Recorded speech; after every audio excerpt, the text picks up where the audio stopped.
ನಮಸ್ಕಾರ ವೀಕ್ಷಕರೇ, ನೀವು ನೋಡ್ತಾ ಇದ್ದೀರಾ ವಿಟಿವಿ ಬಳ್ಳಾರಿ. ನಾನು ನಿಮ್ಮ ಪವಿತ್ರ. ಇವಾಗಿನ 16ನೇ ತಾರೀಕುವರೆಗೆ ನಾವು ಬಂದ್ಬಿಟ್ಟು ಗ್ಯಾಸಿನ ಬಗ್ಗೆ ನಾನು ಇಲ್ಲಿ ಮಾಹಿತಿಯನ್ನು ನಮ್ಮ ಎಲ್ಲ ಸಾರ್ವಜನಿಕರಿಗೆ ಮೂಡಿಸಕ್ಕೆ ಬಂದಿದ್ದೀನಿ. ಏನಿದೆ ಇಲ್ಲಿದೆ, ನೋಡ್ಕೊಂಡು ಬನ್ನಿ. ಗೃಹ ಬಳಕೆಯ LPG ಸಂಪರ್ಕ ಹೊಂದಿರುವ ಗ್ರಾಹಕರು ಆಗಸ್ಟ್ 16 ಒಳಗೆ ಈ KYC ಪೂರ್ಣಗೊಳಿಸಿಕೊಳ್ಳುವಂತೆ ತೈಲ ಕಂಪನಿಗಳು ಸೂಚಿಸಿವೆ. ಗ್ರಾಹಕರ ಮಾಹಿತಿಯನ್ನು ಪರಿಶೀಲಿಸುವುದು ಮತ್ತು ದಾಖಲೆಯನ್ನು ಅಪ್ಡೇಟ್ ಮಾಡುವ ಉದ್ದೇಶದಿಂದ ಈ ಪತ್ರಿಕೆ ನಡೆಯುತ್ತಿದೆ.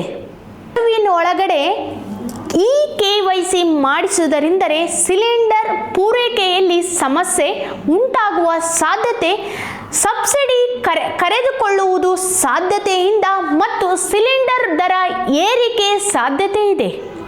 ಆದ್ದರಿಂದ ಗ್ರಾಹಕರು ಸಮೀಪದ ಗ್ಯಾಸ್ ಎನರ್ಜಿಗೆ ಭೇಟಿ ನೀಡಿ ಅಥವಾ ಲಭ್ಯವಿರುವ ಅಧಿಕೃತ ಆನ್ಲೈನ್ ಸೇವೆಯ ಮೂಲಕ KYC ಅಧಿಕೃತ ಆನ್ಲೈನ್ ಸೇವೆಯ ಮೂಲಕ ಈ KYC ಪೂರ್ಣಗೊಳಿಸಿಕೊಳ್ಳಿ ಎಂದು ಮನವಿ ಮಾಡ್ತಾ ಇದ್ದೀನಿ.